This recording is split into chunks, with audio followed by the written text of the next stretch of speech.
भूपालपुर गांव में दो दोस्त रहते थे, मिंटू और चिंटू।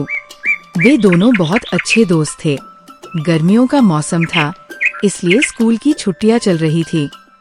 एक दिन मिंटू चिंटू से मिलने उसके घर आ गया। चिंटू ने हैरानी से कहा, अरे मिंटू यार, इतने दिन बाद आए बिना कोई खबर दिए।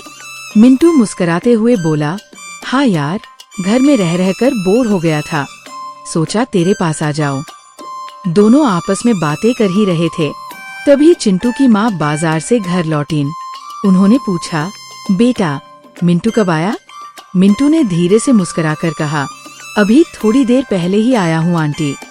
चिंटू की माँ घर के अंदर चली गई। मिंटू और चिंटू बात करते करते गांव घूमने निकल पड़े।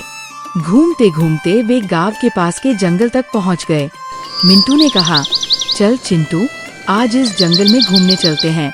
चिंटू थोड़ा घबराते हुए बोला, नहीं यार, इस जंगल में जंगली जानवर रहते हैं, हमें यहाँ से जल्दी निकल जाना चाहिए।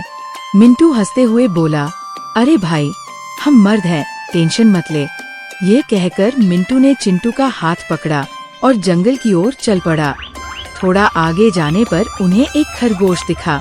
मिंटू बोला, देख चिंटू, वो रहा खरगोश, चल उसका पीछा करते हैं।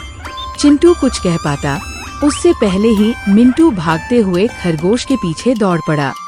थोड़ी दूर जाकर खरगोश एक नदी के पास पहुंचते ही गायब हो गया। तभी चिंटू के पास मिंटू आ पहुंचा। चिंटू बोला, अरे मिंटू, चल अब, मुझे यहाँ डर लग रहा है। मिंटू ने कहा, तू तो बड़ा डरपोक है यार, देख ये नदी कितनी सुंदर है। ये कहकर मिंटू फिर से आगे बढ़ने लगा और चिंटू भी कुछ बोले बिना उसके पीछे चल पड़ा।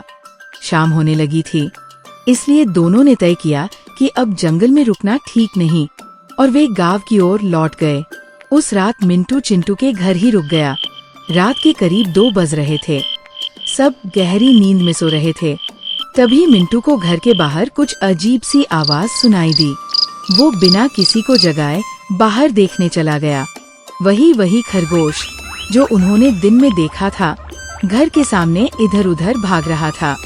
मिंटू को कुछ अजीब सा लगा, लेकिन उसने सोचने की बजाय खरगोश के पीछे दौड़ना शुरू कर दिया। तभी पीछे से एक आवाज आई, अरे मिंटू, उसके पीछे मत जा, वो एक चुड़ैल है जो खरगोश का रूप धरकर तुझे बुला रही है। मिंटू ने पीछे मुड़कर देखा, वो चिंटू की माँ थी। चुड़ैल शब्द सुनते ही मिंटू घबरा गया और जल्दी से चिंटू की माँ के पास भाग आया। डर के मारे कांपते हुए मिंटू घर के अंदर चला गया। चिंटू की माँ ने उससे पूछा, बेटा मिंटू, तुम हमें बिना बताए बाहर क्यों गए थे और दिन में तुम लोग कहाँ गए थे? मिंटू ने डरते डरते जंगल वाली सारी बात बता दी। चिंटू की माँ गंभीर होकर बोली, देखो बेटा, अगर मैं सही समय पर बाहर नहीं निकली होती तो पता नहीं तुम्हारे साथ क्या हो जाता।